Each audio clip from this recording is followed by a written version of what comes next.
There's a YouTube channel called Universal Heritage TV Niger, who interviewed a doctor slash professor, academician, activist called Dr. Philip Njemanze. And he was talking to them. You guys, there are things going on in this world. Eh? So he was talking to them about what he said the Bill Gates Foundation is planning to do in Nigeria, or has been doing in Nigeria, in the area of farmers and doctors. Recently, you raised an alarm through a letter you transmitted to the National Assembly, the Senate specifically. And in that letter, in fact, you touched the whole world. You copied the UN, you copied ILO, you copied the Conference of Bishops in Africa, Asia, Europe. You touched everywhere in the world. And you talked about a planned genocide of doctors in Nigeria. It's very disturbing. Can you explain or expand on that and let us know what is happening really? What the West is looking at is that they envisage a new human industry. The new human industry will make it possible to replace organ parts of sick people. Instead of continuously taking drugs for any medical condition. So what that means is that if you have a heart disease and you go to a doctor, the doctor will could take a sample from that your diseased heart, send it to the biotech companies, which are actually most of them in this category are owned by Bill Gates. They will now clone exactly that heart of that person. And how will they do this?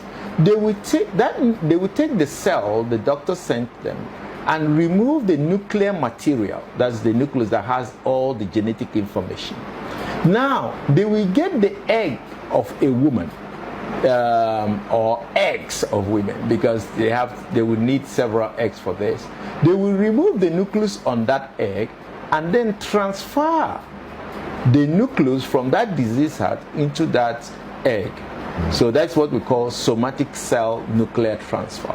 So when they transfer it and then they keep it in a culture to grow into a heart, replicating the exact heart of that diseased person. But now that heart will be brand new without disease. They can now send that heart back to the doctor and they will now implant it into the patient. And of course the person must have paid maybe $2 million or $1 million or whatever the cost involved. But this process of doing this is a manual process. That means making this transfer into the egg of a woman.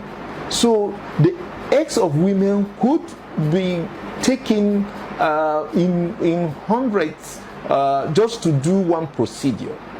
So they will need about 100 million eggs, which will come from 10 million women.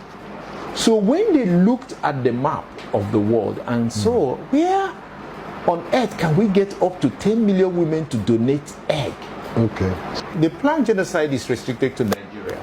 But one has to understand, why do they need to kill the doctors? They kill the farmers because they wanted to make sure they eliminate all the seed growers in the country. So when they eliminate the seed growers, the natural seeds will never be available again.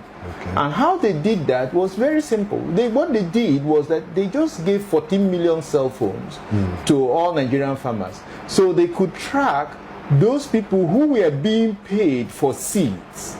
So when other farmers go to them, they go to buy seeds, and then they know that this person was being paid for seeds, so he's the one selling the seeds. So they now use the GPS coordinates on these so-called electronic wallets, which are just cell phones, to target all of them and eliminate them. When you eliminate the natural seed growers, there will be no other alternative to the GMO, genetically modified organisms, foods and seeds. So they brought these seeds as improved seeds. The other farmers, they drove them into IDP camps and came to these IDP camps, under the different NGOs and international agencies and presented these GMO seeds. So the farmers will now leave, they will temporarily halt their military activities in those areas, so the farmers will go and resettle. When they resettle, they start planting the GMO seeds. Once you plant the GMO seeds that first time, that first seed you get from that your maize, if you eat it, that will be the last you are going to eat. Because if you take the seed from that GMO corn and plant it, it will not grow. The gene that allows replication has been switched off. So you have to go back to the person who produced the initial seed. That is, in this case in Nigeria, it will be Monsanto. Between 2015 and 2018, 37,500 people, victims, were killed by Boko Haram. These were farmers. Then of these 37,500, 32,000, that's 85%, were Muslims. 5,500 were Christians. And in states like Zamfara, 60% of the victims were Hausa, 40% were Fulani. So it became clear that this has nothing to do with Islamic terrorism. It has to do with elimination of all the seed growers. Now they have eliminated the seed growers. Now they're moving into the second phase of their program. Now, when the farmers go to them, now we now depend exclusively on the GMOs. So you mean we now depend on GMOs right now? Exactly. Because without the GMOs, you cannot really get seeds, unless we are getting seeds from different African countries and some places. Some places in the south, especially southwest, and some parts of southeast, we can still get our own seeds because the Boko Haram have not really been infiltrated them. But they are trying to do that. The next phase is whereby they will have total monopoly of the seeds. And then they will tell the farmers, you want us to give you seed? Okay, we can give you seed, but on the premise that you must tell your wife and daughters to go and donate their ovarian eggs. And why do they have to do that? They have to do that because the Western countries need these ovarian eggs for cloning. And when he called us, and I must say, I was physically present when Bill Gates called us through the General Electric, who he awarded the contract to build 260 hospitals in Nigeria, so that it will be at his hospitals they will be harvesting these organs and harvesting these eggs. So he will now take us out of the health sector. He invited the leaders in the private health sector and said, okay, look, I'm ready to offer you money to leave the healthcare sector. We told him before the executives of GE that he is mad and insane to demand such a thing. To leave medical practice. That we should leave medical practice. And then he will pay us, no matter the amount of dollars we ask for. So we said, you are mad. We are not going to do that, and to hell with you.